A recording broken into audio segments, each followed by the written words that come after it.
देख रहे हैं कि पूरे देश में जिस तरह से जो आंदोलन, जो भारत का संविधान लोगों को आंदोलन करने का अधिकार देता है, जो भारत का संविधान भारत की जनता की रोजी रोटी, भारत की जनता को बेहतर जीवन के अधिकार का जो सुनिश्चितता करता है, जो भारत का संविधान तय करता है कि भारत के अंदर किस तरह से कानून का शासन लागू किया जाए, और जिसको हमने लगातार देखा यूपी में विशेष करके कहीं एनकाउंटर और हाफ एनकाउंटर्स के नाम पर, अपराधियों के सफाई के नाम पर, माफिया के घरों के सफाई के नाम पर जिस तरह उनके घर बुलडोजर से ढहाए जा रहे हैं, जिस तरह हमने देखा असम और मध्य प्रदेश के अंदर अभी हाल ही में बुलडोजर चला करके भाजपा की जो सरकारें हैं वो कानून के शासन को धत्ता बता रही है, और जिस तरह मई महीने से हमने देखा राजधानी दिल्ली के अंदर भी रोजी रोटी के सवालों पर गरीबों की आजीविका के साधन रेहड़ी पटरी को,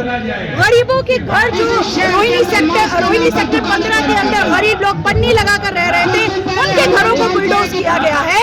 और उत्तर प्रदेश के अंदर जिस तरह से कानून का शासन लगातार बुलडोजर के द्वारा ढाया जा रहा है, हम समझते हैं इसके खिलाफ सभी जनवादी, न्याय पसंद, कानून का शासन चाहने वाले लोगों को आज विरोध करने की जरूरत है, क्योंकि भारत एक संविधान के द्वारा संचालित देश है। अगर आपको लगता है कि बुलडोजर चलाना है संवैधानिक है, तो आपने न्यायपालिका का सहारा क्यों नहीं लिया? देखिए, न्यायपालिका में भी मामला ऑलरेडी चल ही रहा है। जहांगीरपुरी के अंदर जिस तरह से बुलडोजर चलाए जा रहा था, तो माननीय सर्वोच्च न्यायालय ने उसको रोका, और उसके बाद भी अभी भी इलाहाबाद की घटना को लेकर न्यायालय के समक्ष मामला लंबित है, और न्यायालय ने भी इस बात को कहा है कि कानून के विरुद्ध कुछ नहीं होना चाहिए। और हम ये जानते हैं कि कानून का शासन लागू कराने के लिए दरअसल कानून के शासन सर्वोपरि है, इस बात को बार बार विधायिका और राज्य के तमाम अंगों के सामने रखने के लिए हर बार जनता को यूं ही सड़कों पर निकल कर आना पड़ता है। इसीलिए आज हम यहाँ सड़कों पर हैं, इस भारतीय राज्य के विभिन्न अंगों को बताने के लिए कि कानून के शासन से बढ़कर कुछ भी नहीं है। और मैं क्योंकि खुद महिला आंदोलन से रिश्ता रखती हूँ, और मैं जानती हूँ कि किस तरह से महिलाएं लगातार कानून के शासन को सर्वोपरि रखने के लिए, हमने देखा 2019 में जब चीफ जस्टिस साहब के ऊपर, जो तत्कालीन चीफ जस्टिस थे, उनके ऊपर किस तरह से एक महिला स्टाफ ने जो छेड़खानी का मुकदमा लगाया था, और किस तरह से तब महिला आंदोलन यूं ही सड़कों पर निकलकर, क्योंकि इन्होंने अपने मामले में खुद ही जज बनने की कोशिश की थी। तो कानून का शासन सर्वोपरि है, ये बात तो चिताने के लिए विभिन्न राज्य के विभिन्न अंगों को, जनता को इसी तरह से बार बार सड़कों पर आना पड़ता है। जब यूपी सरकार से पूछा गया कि बुलडोजर आप चला रहे हैं, किस बेसिस पे चला रहे हैं, तो उन्होंने बोला कि सबूतों के आधार पर, चाहे वो वीडियोग्राफिंग हो, चाहे वो किसी तरीके से पहचाना जाना हो। तो जो प्रदर्शनकारी हैं, जो इन्वॉल्व हैं अराजकता के लिए, उन पे बुलडोजर क्यों ना चले, एक सवाल ये भी पूछा जाता है। देखिए, भारत के अंदर जैसे मैंने पहले बताया कि भारत का संविधान तय करता है, और संविधान की मूल भावना है कि सीआरपीसी है, आईपीसी है, सीपीसी है, और तमाम बायलॉज है। हर विभाग का एक बायलॉ होता है, वो तय करता है। जैसे इलाहाबाद के अंदर ही हमने खासकर जो 10 तारीख की घटना हुई है, हमने उसमें देखा कि ये सामने आई है बात कि वो घर जावेद अहमद के नाम ही नहीं है, वो घर उनकी पत्नी के नाम पर है। दूसरी बात, आप किसी का घर तोड़ते हैं तो आप उसको नोटिस देते हैं, और वो नोटिस उचित समय दिया जाना चाहिए, और नोटिस उसको मिलना चाहिए जिसका वो घर है, ना कि उसको जो उस घर में रहने वाला है। तो ये तो उस पर्टिकुलर घटना के अंदर ही हुआ।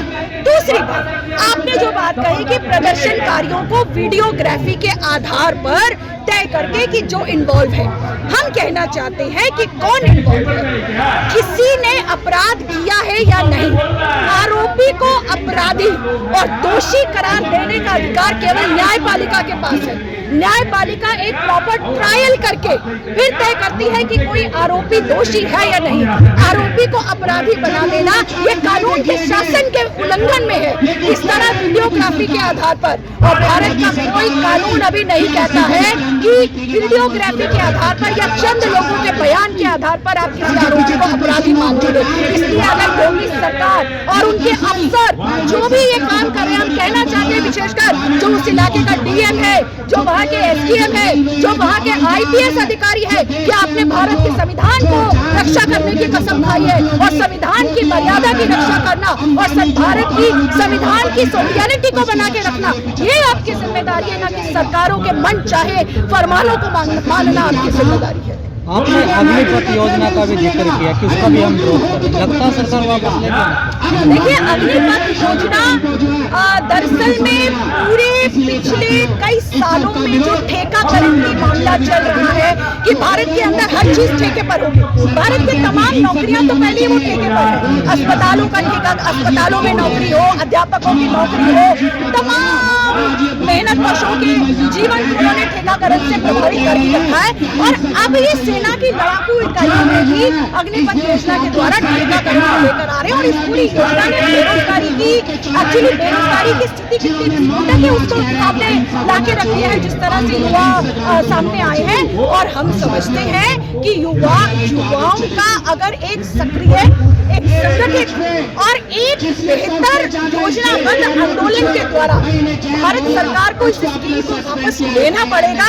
वो स्कीम वापस लेगी या नहीं लेगी, ये निर्भर करता है भारत के नौजवान ये जो ठेकाकरण की नीति है इसके खिलाफ किस तरह से एक योजनाबद्ध संगठित व जुझारू आंदोलन, जिस तरह से भारत के किसानों ने खेती के कॉर्पोरेटाइजेशन के खिलाफ एक संगठित व्यापक जुझारू आंदोलन का परिचय देकर और उस एकता को बनाकर विभिन्न कुर्बानियां देने के बावजूद लड़ाई को जिंदा रखा और नरेंद्र मोदी सरकार को मजबूर किया कृषि कानूनों को वापस लेने के लिए, वैसे ही नौजवान अगर लड़ेंगे और जो भी लड़ती रहेंगे तो निश्चित तौर पर सरकार को इसे वापस लेना ही पड़ेगा। और सरकार समझा रही है नौजवानों को, देखिए पूरे सब लोग उतर गए हैं। जी जी बिल्कुल, सरकार सब कुछ उतर गई है और इसीलिए वो बार बार कह रहे हैं कि अग्निवीरों को सीआईएसएफ में दाखिला भर्ती मिल जाएगी, अग्निवीरों को तमाम बड़े बड़े कॉर्पोरेट घरानों के में आपको नौकरियां मिल जाएगी।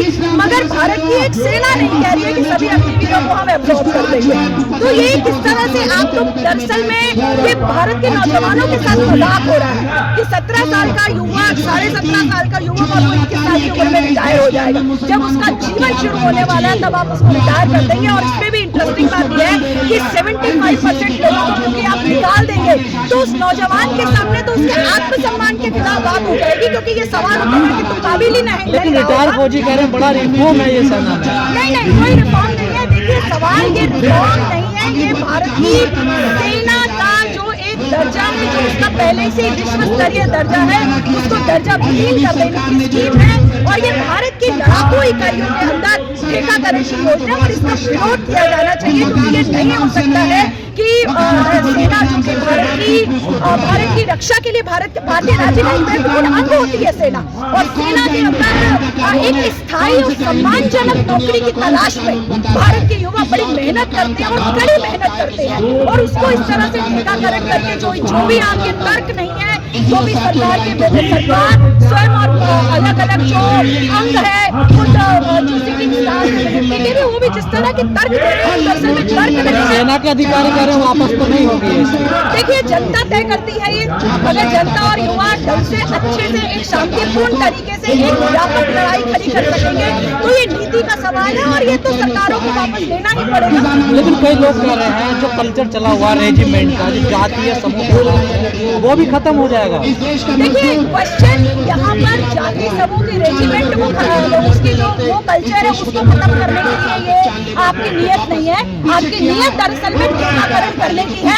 आप उसको किसी न किसी तरह बोल करके, क्योंकि अब बात यह है अगर आपने वो कल्चर खत्म कर दी तो आपको इन नौजवानों को कम से कम 20 साल की नौकरी देने में क्या दिक्कत है? वो कल्चर आपकी खत्म करना मकसद नहीं है, 4 साल की नौकरी देने का क्या अभिप्राय है?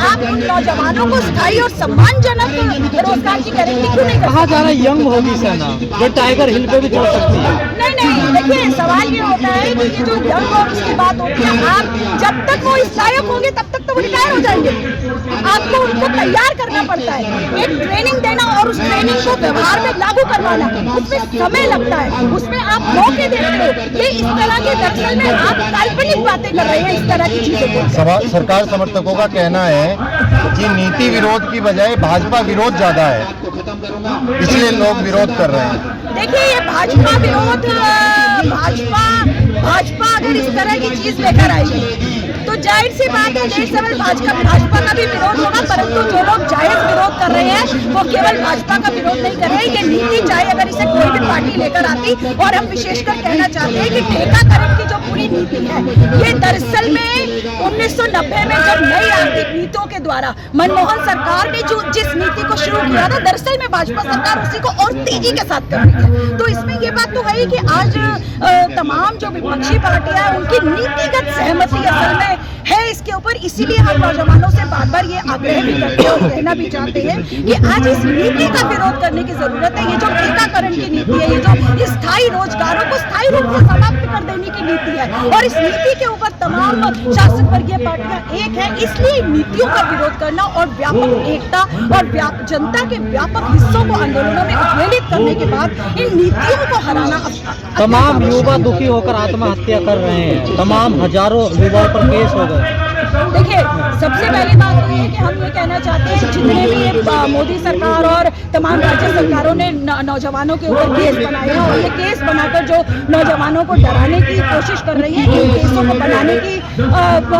बनाने का हम विरोध करते हैं और ये केस वापस लेने चाहिए। और हम देख रहे हैं ये उन तमाम लोगों के ऊपर केस बनाए जा रहे हैं, जैसे हमने देखा कि अभी आशीष मित्तल जी के ऊपर भी केस बनाए गए, क्योंकि वो तमाम ताकतें जो इन भारत के लोगों के लिए, भारत के मजदूर, किसान, नौजवानों के लिए एक बेहतर भारत का भविष्य जो देखने का और उस निर्माण की तरफ जो ताकतें आगे बढ़ रही हैं, उनको केसों में फंसाना। और दूसरी बात, नौजवानों से विशेषकर कहना चाहते हैं कि आत्महत्या रास्ता नहीं है। किसान आंदोलन से आप सीखिए, इस किसान आंदोलन के 1.5 साल के पहले भारत के विभिन्न राज्यों से किसानों के आत्महत्या करने की खबरें आती थी। जब किसान आंदोलन में सड़कों पर आया, किसानों के आत्महत्या की खबरें बंद हो गई। इसलिए नौजवान, आप देश का भविष्य है, आप आत्महत्या ना कीजिए, बल्कि अपने संगठित व्यापक जोश पूर्वक आंदोलनों से और एक जोश और होश पूर्वक आंदोलनों से आप इस सरकार को मजबूर कीजिए, आपके खिलाफ की नीतियों को वापस लें।